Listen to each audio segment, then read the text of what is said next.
Hello, everybody, and welcome to this first session in the Udacity Cloud Developer Nano Degree program. I want to introduce myself shortly because it's the first session. My name is Hans-Kaspar Frey. It's spelled like this. It's a very long name, I know, but I also have a nickname, and the nickname is Chap. So, no problem, you can call me Chap. That's fine. I live in the heart of Europe in Switzerland, so I'm no native English speaker. I guess you heard that already, but feel free to correct me. No problem.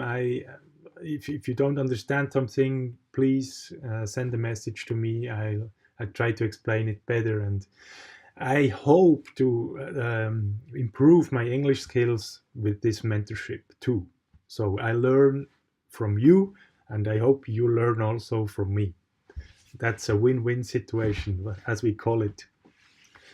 I work as a web developer here in Switzerland in a small company, and we develop geospatial web applications. So that's applications like Google Maps, mostly web applications that display some sort of geospatial content.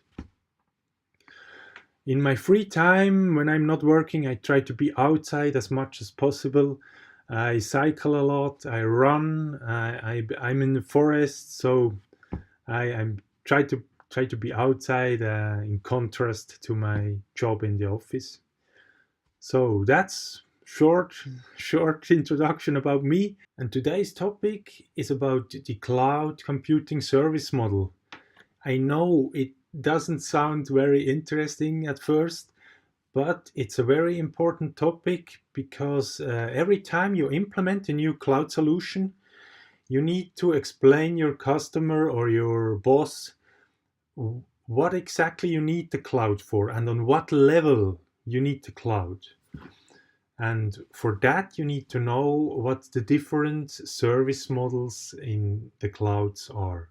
So, with that said, let's dive right in. The first service model I want to talk about is software as a service. It's here on the left-hand side, and I guess it's the easiest to understand of the three service model that exists. It's nothing else than a ready-to-use software product provided to an end user like me and you. And you pay per month, per day, per whatever time period is defined, and you just pay as long as you use and need the product. Whenever you decide to not use it anymore, you don't have to pay for it. Updates are included. The provider of the software updates the product for you. You don't have to do that manually. And typical examples of such products are Dropbox, for instance, Office 365. And oftentimes, the user doesn't even know that this product is provided by a cloud. For instance, he doesn't care if Dropbox is hosted and uses cloud services internally. He just wants to use his Dropbox and store his files, etc., etc. And actually, we did a product last year for one of our customers in a software as a service contract. And I just for a quick view, I want to show you what this product looks like. This is the web application we developed last year for one of our customers in a software as a service contract. And what you can do with this application is you click in any given parcel right here on a map. And if you push that button right here, you get every restriction that influences this parcel right here. It's also not very important what this application does, but it's important how it was developed, because the customer didn't have to pay the development of this application. He just pays right now if he uses it, and that is very, very interesting for customers because development of applications is very expensive, especially in Switzerland. And with that service model, he can really just pay when he uses it. Okay, with that said, This concludes the first software as a service model, and off we go to the next one. The second service model is a platform as a service. What is meant by that? As a developer, for instance, you often need some kind of application stack to develop your application. For instance, you need a web server, you need a database, you need some kind of API. And for that, normally in the early days, a few years ago, you had to go to a hardware specialist and he set up all the servers for you. And after a few days, you could use it and start developing your application. Google, Amazon, Azure, other cloud providers provide now possibilities to set up a development platform with only a few clicks. And I will show you now as an example in the Google Cloud how to set up a database. Now I'm here in my Google Cloud Platform dashboard, and I will show you how I can easily set up a very performant scaling Postgres database in only a few minutes. Well, I click here on the navigation menu and I scroll down to SQL. They ask me if I want to create an SQL instance, and of course I say I want to create a new instance. I don't want to migrate any data. So click. Now I have two possibilities. Because I want to use it for spatial enabled data, I want to set up a Postgres SQL database. So click. Then I have to set up an instance ID. This is basically a unique name for my instance. I call it udadb test, because after this video I'm going to delete it because I don't need it. I just want to show you how it works. Then we have to create a password. Then, very interesting, we can choose a region where our database should stay. So Google has many regions, as you can see, and we are in Europe, and it is Europe West 6. So I choose this. This is the closest to me, and the database version I don't want Postgres 11. This is still in beta, but Postgres 9.6. And then you can even set up more configuration options. Then I can configure my machine. I can say how many cores I want. So that's really fast, 34 virtual CPUs. We don't need that for that test. But as you can see, it goes up to 62 virtual CPUs. This is absolutely blasting you away. If you have a database like that, it's blazing fast. Crazy. Choose the storage type. SSD is recommended because it's faster. The data flows faster from the storage to the database, actually. We create the database instance. It's creating the instance right now. This may take a while. So Google created the database for us right now, and as you can see, it's okay, all green. And we open the instance right now, because what I want to show you is how the instance dashboard looks like, and I want to show you how to connect from local now to this database. So what we have to do first is we have to go to the Connections tab.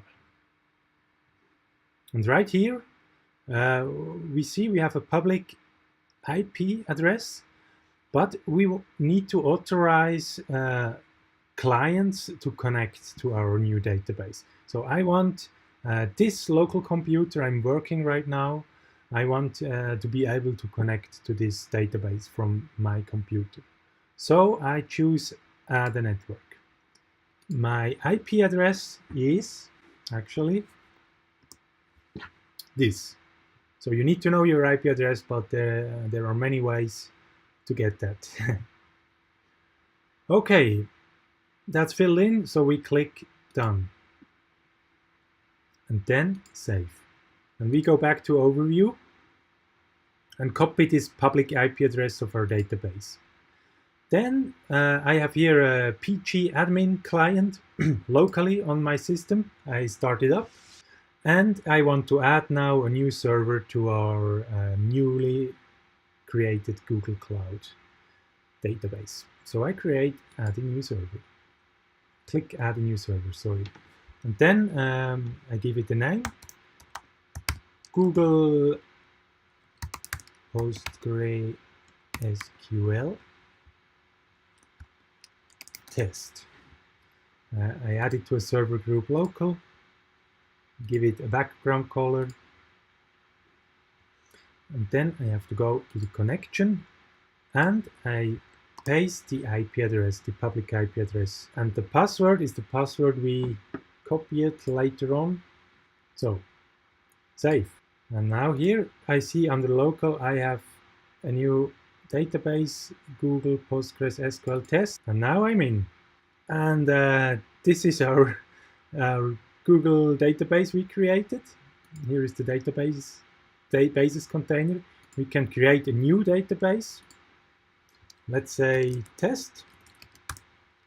The owner is the Postgres. Save. And even we can add some extensions. Create new extension. PostGIS, because we want to store spatial data in it.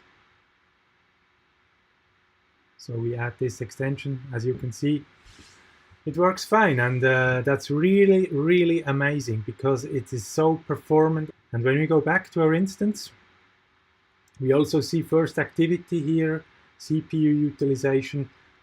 That was our client. We connected and we created a new database, etc., etc.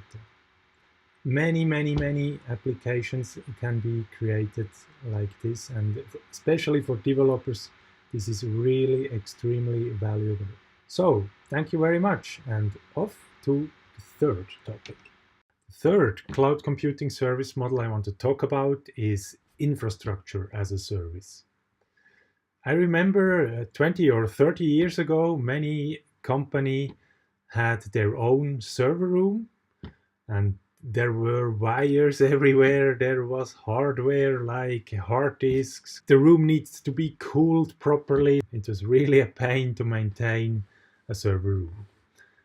What infrastructure as a service does is the cloud provides you a virtual server room. So they give you all the components you need. You buy it from them, but you have to connect them together. Virtually, of course.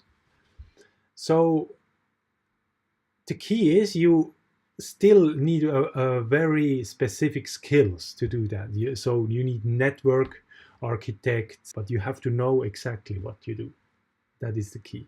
If you need to scale up, it's very easy. You buy just a bigger, faster machine from the cloud, set it up. Often it's just a click of a button, and the fast machine is ready to run, and you're good to go. That is infrastructure as a service. Very interesting.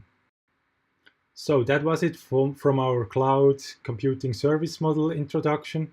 I hope you liked it and you're excited to try it on your own and to create some new databases in the cloud or even whole applications.